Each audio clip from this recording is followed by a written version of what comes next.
Åbo äldsta stad firar i år sitt 625-årsjubileum.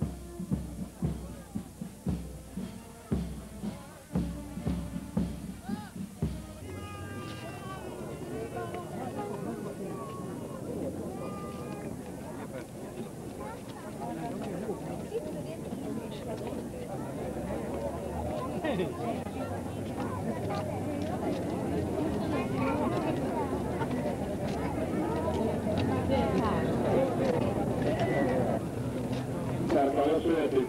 Odottakaa kuulin vielä, niin on niin seuraava härkä taas valmistunut syötäväksi. Alkuussa niin också nästa en timme så får ni nya eller flera för att alla boka. Det var först alla som sa det här.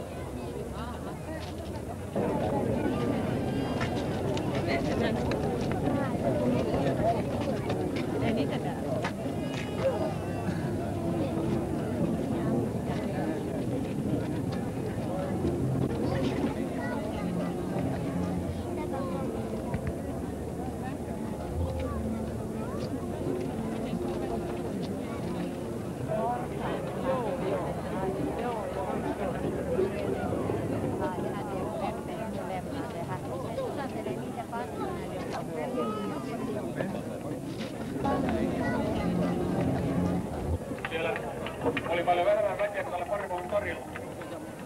Täällä on ilmeisesti ainakin 16 000 ihmistä ja tässä on vielä vain 2 levyä. Niin että nyt täytyisi keksiä oikein vaikeita kysymyksiä. Mikähän se olisikaan se vaikea kysymys? Kysytään nyt tässä suoraan edessä olevilta lapsenmielisiltä ja lapsilta, mieluummin alle kouluikäisiltä. Kysytään vaikka kuka oli Pernajan poika. Kuka oli Pernajan poika? Suomen suuri mies. No niin, kuka siellä on?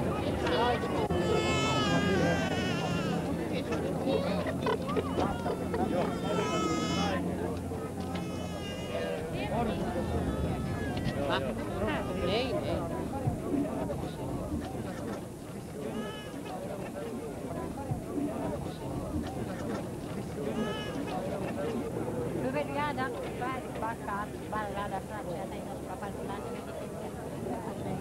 No nej, det tar så mycket fälse, var så mycket öppet att inte har säkert världen.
kysymystä ihmisen turvallisuuden tunteesta.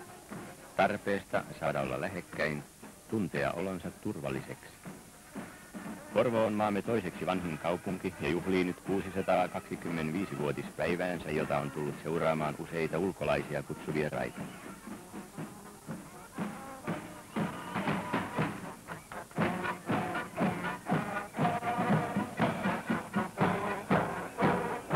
Finland mest Åbo-äldsta firar i år sitt 625-årsjubileum.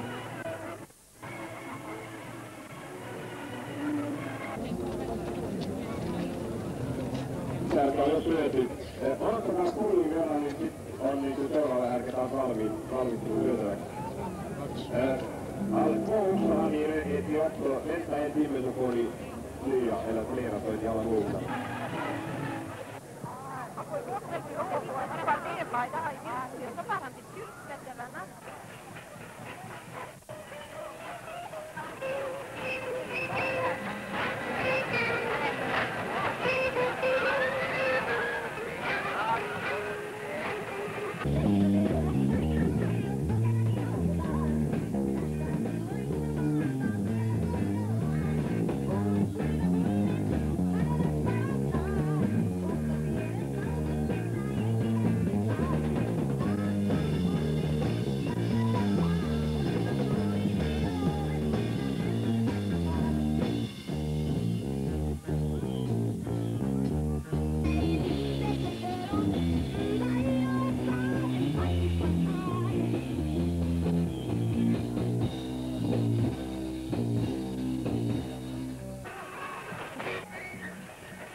Juhliessaan koko asukaslukunsa voimalla torilla ja kaduilla siirtyi Porvoo taas kerran iltaan ja yöhön.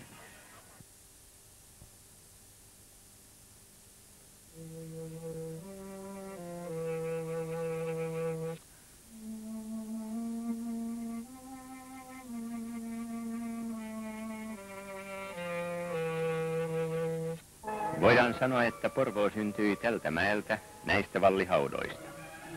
Hyvin aikoina se rönsyili kauaskin turvapaikkaansa ympäröivään luontoon, jokea ylös ja jokea alas. Mutta kun huonot ajat koittivat, tulen, raudan ja vihan muodoissa painautuisi jälleen kuin untuvikko linnaimonsa siipien suojaan. Tämän kaupungin historiaa voidaan sanoa hyvällä syyllä ironisesti vaikeaksi, millä ymmärretään sen asukkaiden elämää, heidän ongelmaansa saada elää.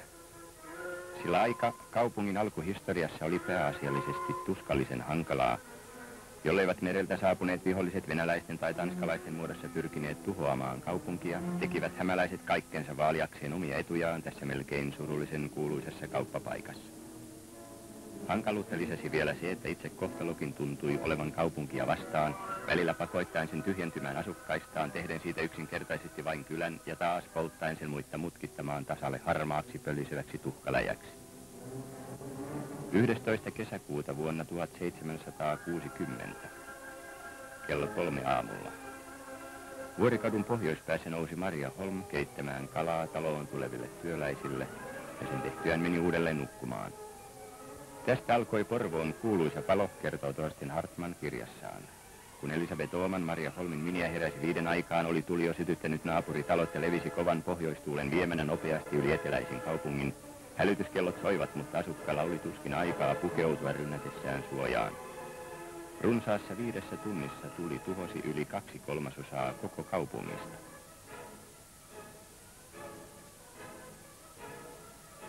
Mutta porvoolaiset uhmasivat kohtalon voimaa ja rakensivat taas kaupunkinsa uudelleen. Talven pelko kiirehti asukkaita uusiin ponnistuksiin. Tuoreet hirret nousivat palaneiden tilalle. Elämä heräsi uudelleen ylös joen äyrästä. Ja kohtalo kaikki valtiaskin tuntui siunanneen kaupunkilaisten ponnistukset ja ikään kuin lupautui säilyttämään Porvoon silloiset piirteet aina tähän päivään asti, kun ihminen on sama ja puitteet ovat samat, mutta kun kehitys on vain helpottanut ihmisen elämää vanhoissa puitteissa. Aika on ollut hyvää, toisille parempaa kuin toisille. Toiset ovat talven kylmää paenneet uudempiin kaupunginosiin, jotkut ovat kestäneet. Heille talvi on aina sama, kylmä, valkoinen ja huurteesta silmänläpäisemätön ikkunaaukko, vähän vaaleampi kuin seinä.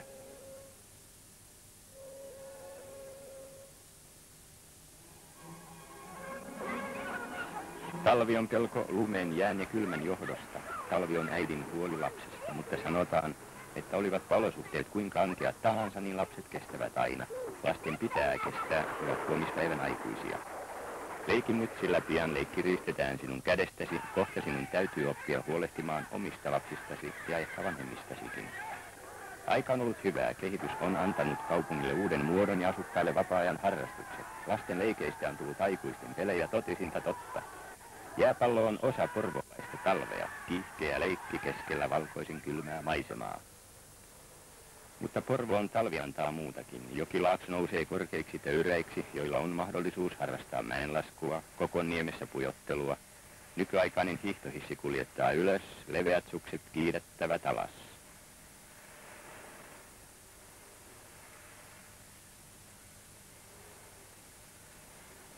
Ja kylmää, kylmää. Päivät matelevat tai rientävät nopeasti ohitse. Ajan kulun huomaa vain lähestyessään jotakin tai loipotessaan jostakin. Kylmimmän ajan paalu on Porvoossa Runebergin juhlat helmikuun 5. Suomen kansallisrunoilijan syntymän vuosipäivä. Nyt on talvi voitettu. Tästä lähtien lähestytään kevät.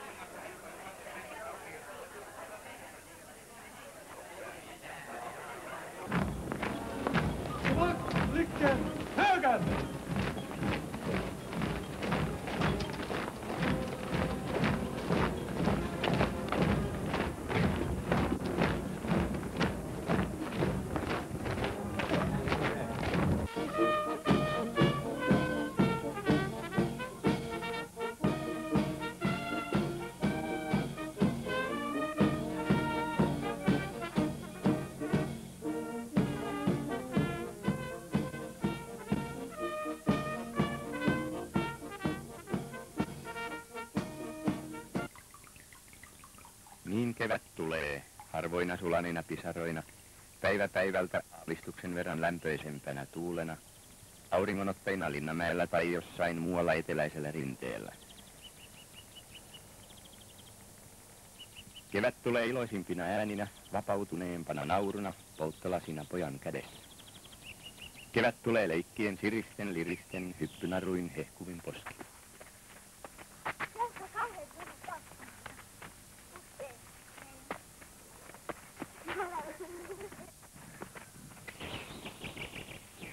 Talvi on joen tuska, tai niin voidaan ainakin kuvitella. Kevät on elämä ja vapautuminen. Joki on joki, päivästä päivään, vuodesta vuoteen. Joskus aikoja sitten kirkas ja makeavetinen nousevan lohen ja puukylkisten laivojen kulkuväylä. Mutta nyttemmin kasvaneen kulttuurin saastuttama, likaisen tahmea kevyesti virtaavia ruskeita jäälautteja pinnallaan kuljettava joki. Kulttuuri on joen tuska, sitä ei tarvitse edes kuvitella. Joen vuoksi tämä kaupunki rakennettiin. Joki oli suoni, joka toi elämää sen äyräille sekä syvemmälle sisämaahan. Nyt on joen merkitys muuttunut. Nyt joki kuljettaa pois sen, minkä elämä on jättänyt jälkeensä.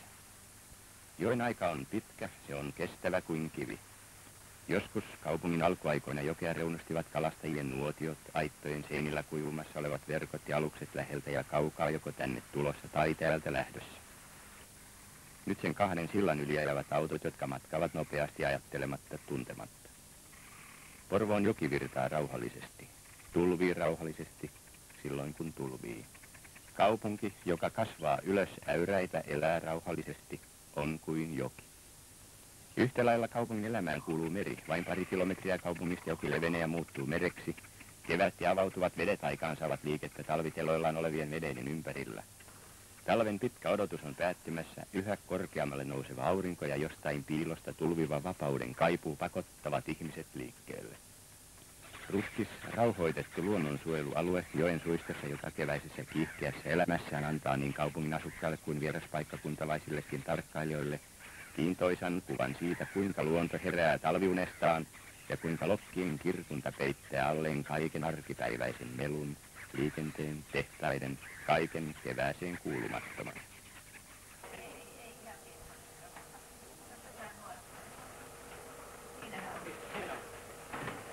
Me ihmiset olemme tavoissamme ja tarpeessamme paljon eläinten kaltaisia. Joka kevät me uudistumme, vaihdamme talviasut kevät- ja kesäasuihin samalla tavoin kuin eläimet. Paitsi että mahdollisuutemme ovat vain paljon suuremmat, ehkä vähän näennäisetkin.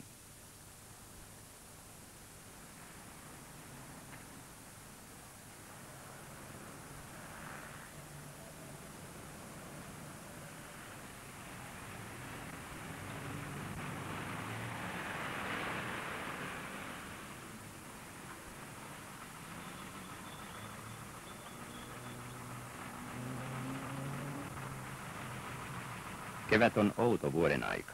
Se ikään kuin pakottaa liikkeelle, kävellä nyt katua ylös toista alas, pistäytyä myymälöissä valitsemassa tavaroita, katsella ihmisiä, etsiä heistä jotakin läheistä, kävellä taas edes takaisin, kiirehtiä jonnekin, minkä kuvittelee tärkeäksi.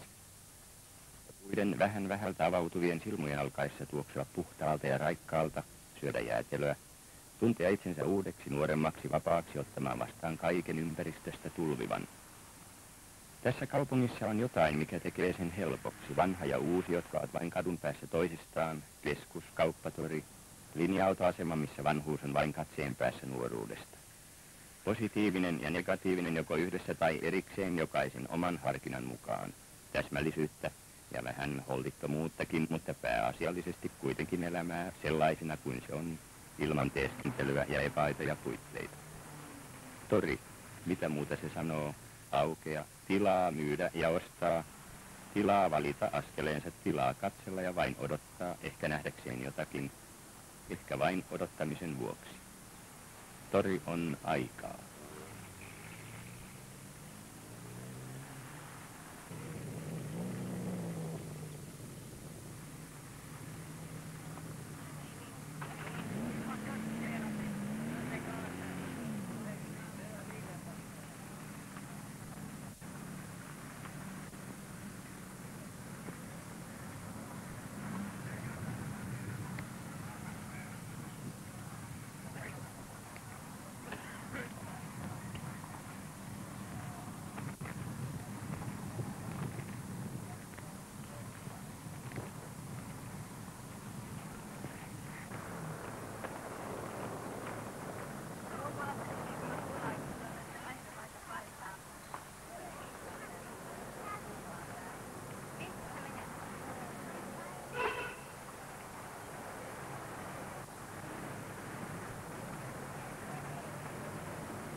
Aamu.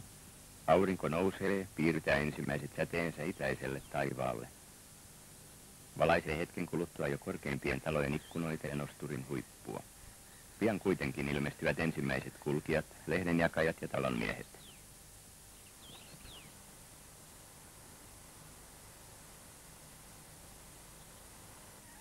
Kunnes torikauppiaat tulevat ja tuovat muut mukanaan.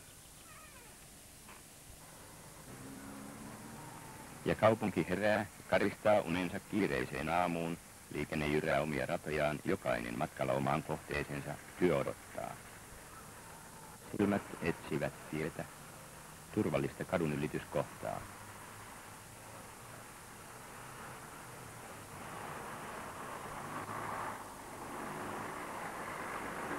Uuden päivän alku, uusi päivä myös kaupunginjohtajalle.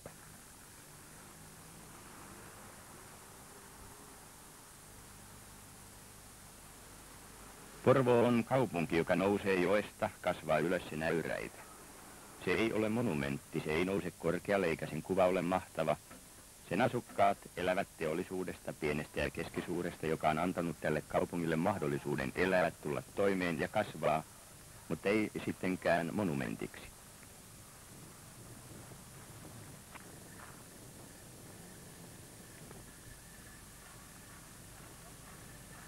Teollisuus elää nykyaikaa. Uudet tehtaat ja suuremmat tilat, automaatit ja tuotannon lisäys ovat jokapäiväiseen elämään kuuluvia asioita. Uusi Porvoo ei elä vanhan Porvoon historiallisten arvojen varjossa, vaan se pyrkii kehittymään tasaisesti nykyaikaisin menetelmin, syrjimättä kuitenkaan vanhoja käsityöammatteja.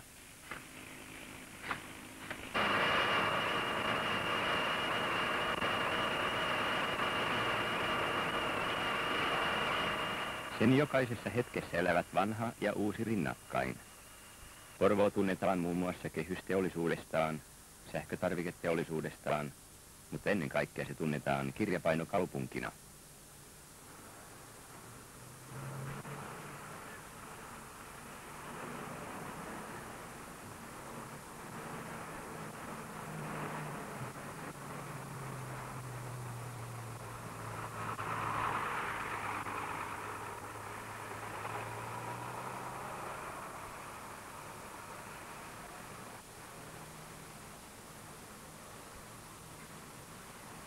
Pääasiassa Porvoon vanhaan kaupunginosaan ovat sijoittuneina perinteitä vaalivat käsityöammattien edustajat.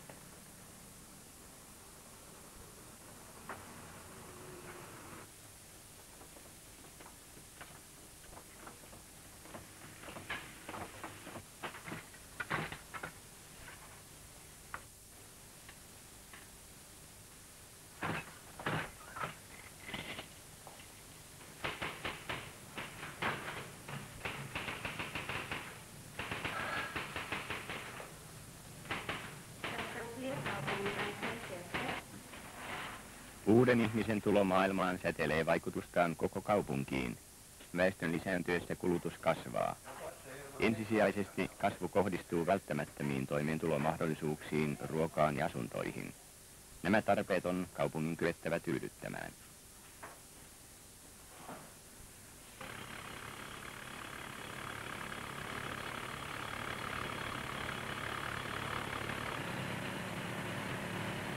Porvoo on vanha kaupunki, mutta sen iän huomatakseen pitää sitä etsiä. Jatkuvasti nousevat uudet rakennukset ovat todisteina kaupungin elinvoimasta ja hyvinvoinnista.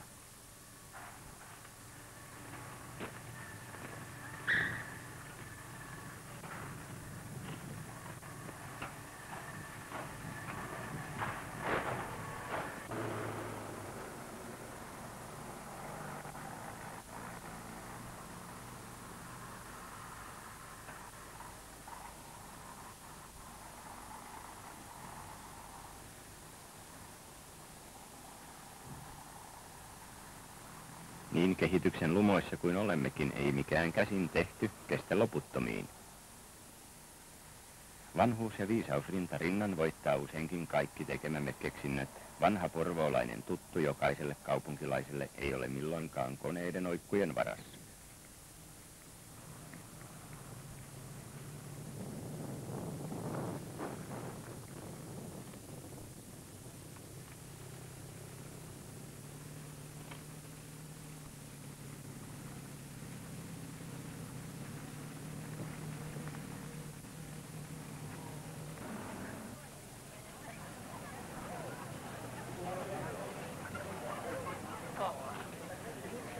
Elämän pyöriessä normaalia rataansa ja vapaa-ajan lisääntyessä syntyy ihmiselle uusia tarpeita.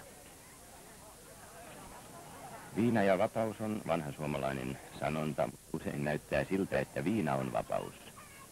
Onko ihminen liian hieno mekanismi itsensä käsiteltäväksi?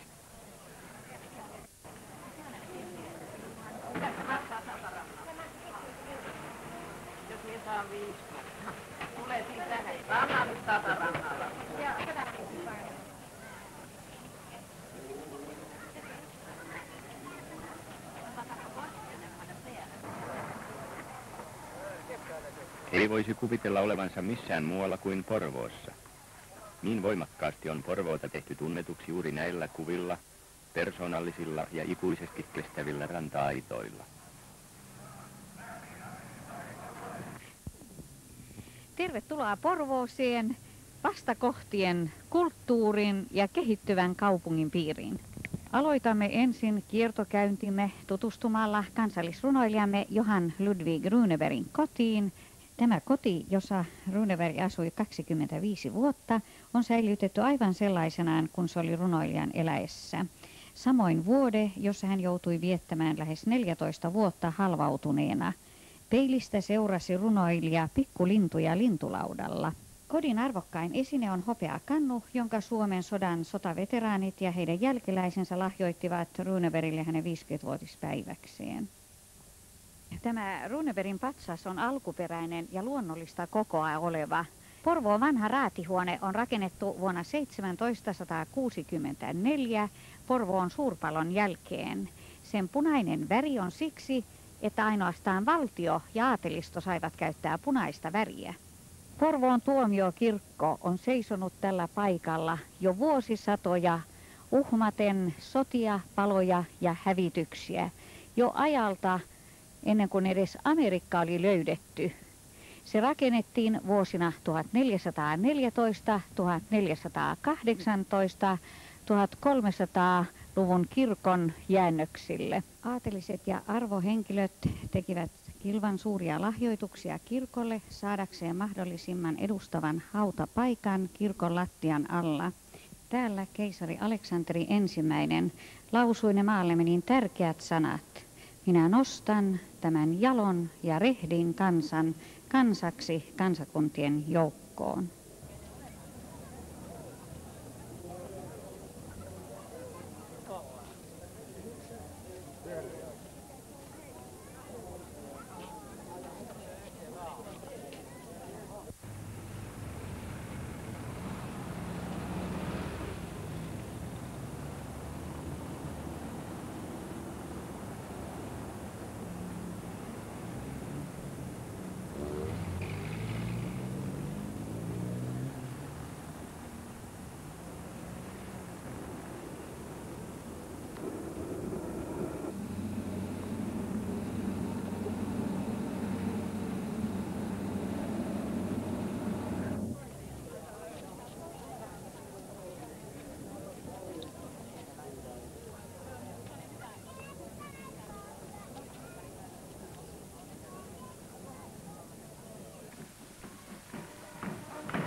Tie kaupungin syntyyn johtaa kyläyhteisöjen synnystä ihmisen turvallisuuden tunteesta.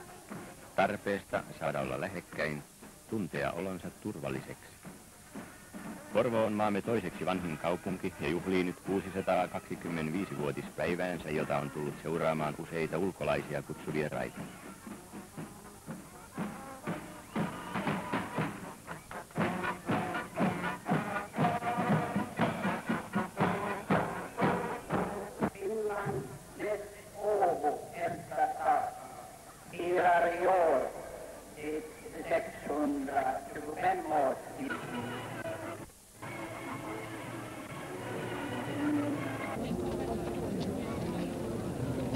Tärkeä on jo syöty. Odottakaa kuulun vielä, niin sit on niinku seuraava härkä taas valmistunut syötäväksi. Alkuun dire ett vi också nästa en timme så får ni flyga eller flera på ett jävla många.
Juhliessaan koko asukaslukunsa voimalla torilla ja kaduilla siirtyy Porvoo taas kerran iltaan ja yöhön.